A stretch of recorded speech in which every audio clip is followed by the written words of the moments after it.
Santa Brígida da Suécia, volume 2, capítulo 28. Palavras de Cristo à esposa sobre sua natureza imutável, sobre como suas palavras são realizadas, mesmo se elas não são imediatamente seguidas por feitos, e sobre como nossa vontade deve ser completamente confiada à vontade de Deus.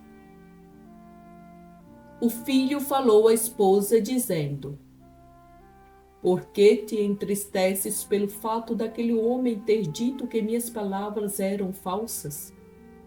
Tu achas que fico pior por causa de seu menosprezo ou melhor por causa de seu louvor? Eu sou, certamente, imutável e não posso ser nem mais nem menos, e não tenho necessidade de elogios. A pessoa que me louva ganha um benefício por seu louvor a mim. Não para mim, mas para si mesma.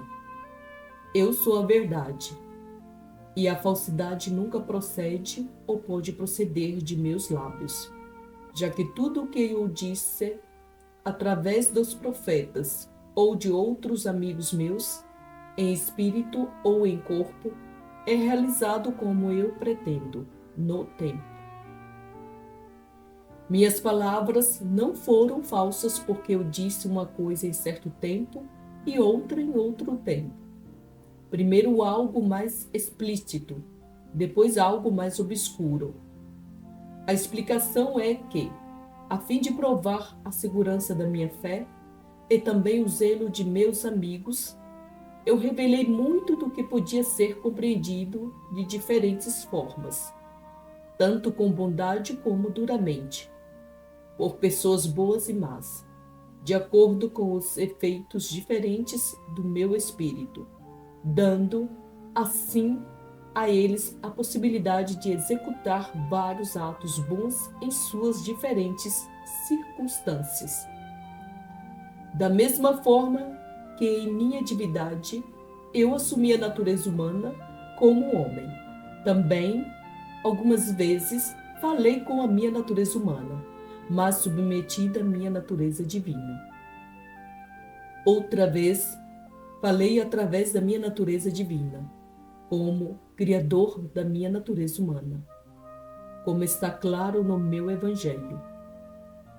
E desta forma, embora pessoas ignorantes ou caluniadoras possam ver significados diferentes nelas, ainda elas são palavras verdadeiras, de acordo com a verdade. Não foi também sem motivo para mim revelar algumas coisas de uma maneira obscura, já que foi correto que o meu plano fosse, de certa forma, escondido dos maus, e ao mesmo tempo que todas as pessoas boas pudessem avidamente esperar por minha graça e obter a recompensa por sua esperança.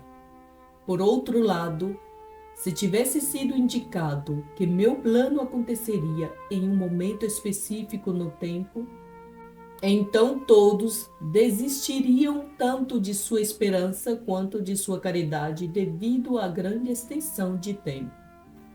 Eu também prometi várias coisas que, entretanto, não ocorreram por causa da ingratidão das pessoas que viviam naquele tempo. Se elas tivessem deixado de lado sua maldade, eu, certamente, teria dado a elas o que prometi. É por isso que não deves ficar triste com a alegação de que as minhas palavras são mentiras, porque o que parece ser humanamente possível é possível para mim. Meus amigos também estão surpresos que as palavras não são seguidas por milagres. Mas isso, novamente, não é sem sentido. Moisés não foi enviado ao faraó, porém não foi imediatamente seguido de sinais. Por quê?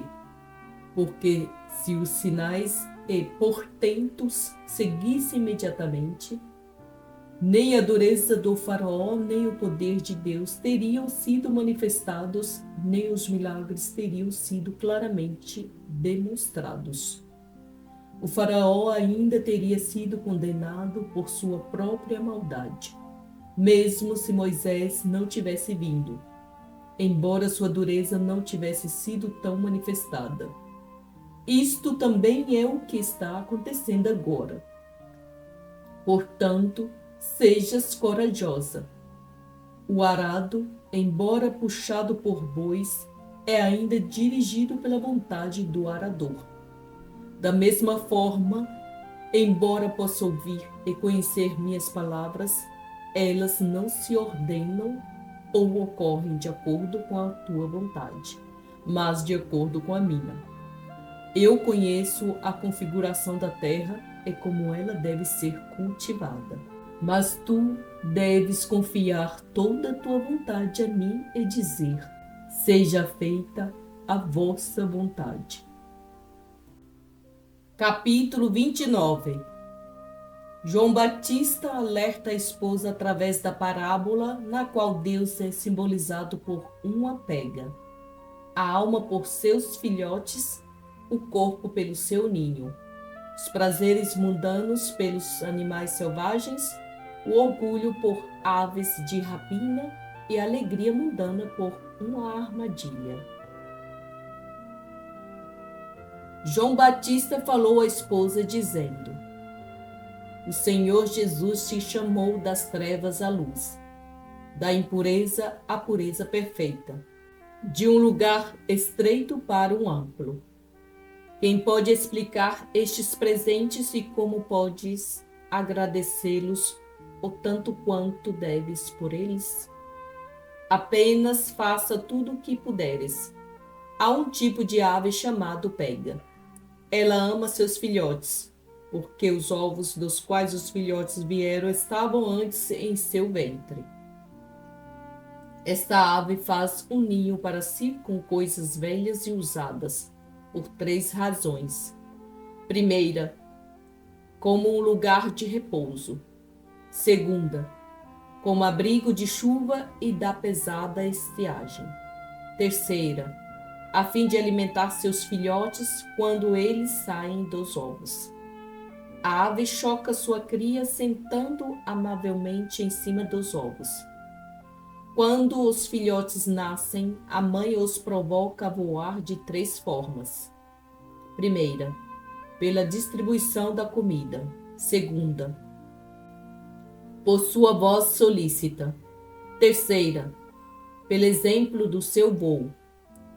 Como eles amam sua mãe, os filhotes, logo que se acostumam com a alimentação da mãe, primeiro se deslocam pouco a pouco para além do ninho com sua mãe mostrando o caminho. Assim vão mais adiante, conforme a força deles permite, até que se tornem perfeitos na habilidade de voar. Esta ave representa Deus, que existe eternamente e nunca muda. Do ventre de sua divindade procedem todas as almas racionais. Um ninho de coisas usadas é preparada para cada alma, já que a alma é unida a um corpo da terra, onde Deus a alimenta com comida de bons afetos e defende contra as aves de maus pensamentos e lhe dá descanso da chuva de más ações. Cada alma é unida ao corpo ao fim de que ela possa controlar o corpo e, de modo algum, ser controlada por ele e assim poder estimular o corpo e se esforçar e a cuidar dela inteligentemente. Assim, como uma boa mãe, Deus ensina a alma a avançar para coisas melhores e a ensina a sair do seu confinamento para espaços mais amplos. Primeiro, ele a alimenta dando-lhe inteligência e razão, de acordo com a capacidade de cada uma, e mostrando para a mente o que ela deve escolher e o que ela deve evitar. Assim como uns pega, primeiro leva seus filhos para além do ninho, assim também o ser humano primeiro aprende a pensar nas coisas do céu. E também a pensar quão confinada e simples é o corpo do ninho, e como as coisas eternas são brilhantes e deleitosas. Deus também leva a alma para fora com sua voz quando chama. Aquele que me segue terá vida. Aquele que me ama não morrerá. Esta voz os leva ao céu.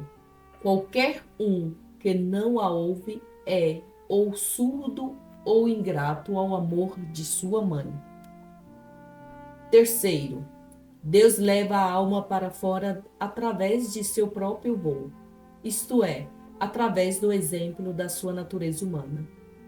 Esta gloriosa natureza humana teve, com se fossem duas asas. Sua primeira asa foi aquela em que havia somente pureza, sem nenhuma contaminação. Sua segunda asa foi ter feito bem todas as coisas. Com essas duas asas, a natureza humana de Deus voou sobre o mundo. Por este motivo, a alma deve segui-lo tanto quanto puder. E se não puder fazê-lo por ações, deve, no mínimo, tentar fazê-lo na intenção. Quando o jovem filhote está voando, ele deve tomar cuidado com 3 perigos. O primeiro são os animais selvagens. Ele não deve pousar próximo a eles no chão, porque o filhote não é tão forte como eles o são. Segundo, ele deve tomar cuidado com as aves de rapina, pois o filhote ainda não voa tão rapidamente quanto aquelas aves. Motivo porque é mais seguro ficar em um esconderijo. Terceiro, ele deve tomar cuidado para não ser atraído por uma armadilha com isca. Os animais selvagens que mencionei são os prazeres e apetites mundanos. O jovem filhote deve tomar cuidado com eles, pois parecem bons de se conhecer, agradáveis de possuir e belos de olhar. Mas quando ele pensa que conseguiu alcançá-los, eles rapidamente vão embora. Quando ele pensa que eles dão prazer, eles o mordem sem misericórdia. Em segundo lugar, o filhote deve estar atento às aves de rapina. Estas representam o orgulho e a ambição. Estas são as aves que sempre querem subir mais e mais e estar à frente dos outros pássaros, e odeiam todos os outros atrás deles. O filhote deve prestar atenção nelas. Esta representa a alegria mundana. Pode parecer bom ter risos nos lábios e sensações agradáveis no corpo, mas há um espinho nestas coisas. Risos imoderados levam à alegria imoderada, e o prazer do corpo leva à inconstância da mente, o que aumenta a tristeza, ou na morte ou antes, junto com a aflição. Então, minha filha, deves correr para deixar o ninho através do desejo do céu. Fica atenta sobre as bestas do desejo e os passos do orgulho. Esteja alerta sobre o engodo da alegria vazia. Então a mãe falou à esposa, dizendo: cuidado com a árvore que está suja com piche, porque qualquer um que a toque fica manchado. Isso representa a ambição mundana, instável como o ar, repulsiva em sua maneira de procurar favores e ter más companhias. Não cuide de ter honras, não te perturbes com favores, não prestes atenção a elogio ou acusação. Dessas coisas vem a inconstância da alma e a diminuição do amor a Deus. Sejas decidida. Deus, que começou a te tirar do ninho, te alimentará até a morte. Após a morte, entretanto, não terás mais fome. Ele também te protegerá da tristeza e te defenderá na vida. E após a morte não terás nada a temer. Capítulo 30. A súplica da mãe ao seu filho por sua esposa e por outra santa pessoa, sobre como a súplica da mãe é recebida por Cristo e sobre a certeza a respeito da verdade ou falsidade em relação à santidade de uma pessoa nesta vida. Maria falou a seu filho, dizendo: Meu filho, conceda à sua nova esposa o presente de que seu preciosíssimo corpo possa se enraizar em seu coração, de forma que ela mesma seja transformada em ti e ser preenchida com teu deleite. Então ela disse: Este santo homem, quando estava vivendo no tempo, foi tão firme na fé como uma montanha ilesa na adversidade, não distraído pelo prazer.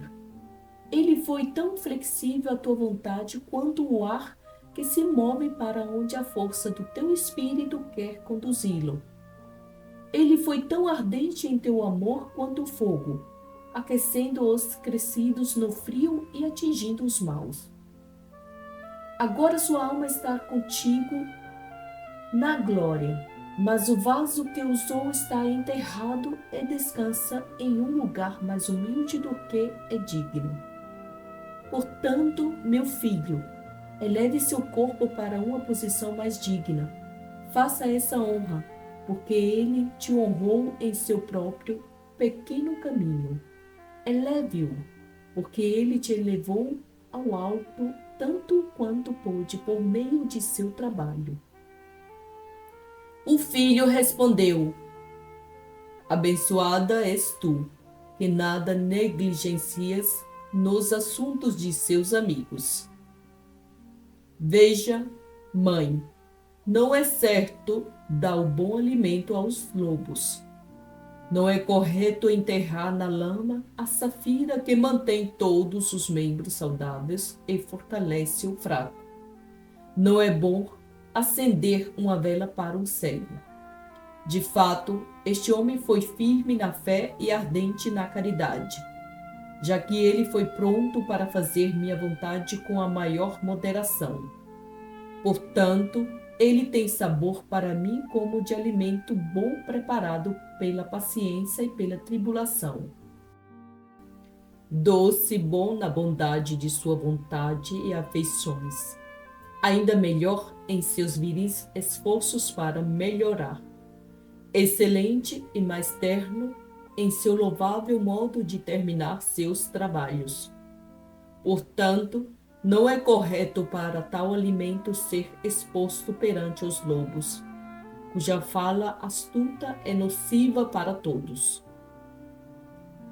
Ele parece a safira de um anel pelo brilho de sua vida e reputação, provando ele mesmo ser um noivo de sua igreja, um amigo de seu Senhor, um preservador da santa fé e um desprezador do mundo. Então, querida mãe, não é certo para tal amante da virtude e tão puro noivo ser tocado pelas criaturas impuras, ou sendo um tão humilde amigo se relacionar com os amantes do mundo. Em terceiro lugar, pelo seu cumprimento de meus mandamentos e pelo ensino de uma vida boa, ele foi como uma lâmpada em uma luminária. Através dos seus ensinamentos, fortaleceu aqueles que estavam de pé para que não caíssem. Através de seu ensino, ele levantou os que estavam caídos. Assim também, ofereceu inspiração àqueles que podiam vir a me procurar depois dele. Os cegos, pelo seu amor próprio, são indignos de ver essa luz. Os que têm os olhos doentes de orgulho são incapazes de perceber essa luz. Pessoas com mãos infectadas não podem tocar esta luz. Esta luz é detestável para os gananciosos e para os que amam sua própria vontade. É por isso que, Antes que alguém possa ser elevado a uma posição mais alta, a justiça requer que os que não estão limpos sejam purificados e os que estão cegos iluminados. De qualquer forma, com respeito a esse homem que as pessoas da terra estão chamando um santo, 3 coisas mostram que ele não era santo. A primeira é que ele não imitou a vida dos santos antes de morrer. Segunda, que ele não estava alegremente pronto para sofrer o martírio por causa de Deus. Terceiro, que ele não teve uma caridade ardente e com discernimento como os santos. 3 coisas fazem uma pessoa parecer santa para o povo. A primeira é a mentira de um homem enganador e insinuante. A segunda é a fácil credibilidade dos tolos. A terceira é a cobiça e indiferença de prelados e examinadores. Se ele está no inferno ou no purgatório, não é permitido que saibas até que chegue o tempo para isso.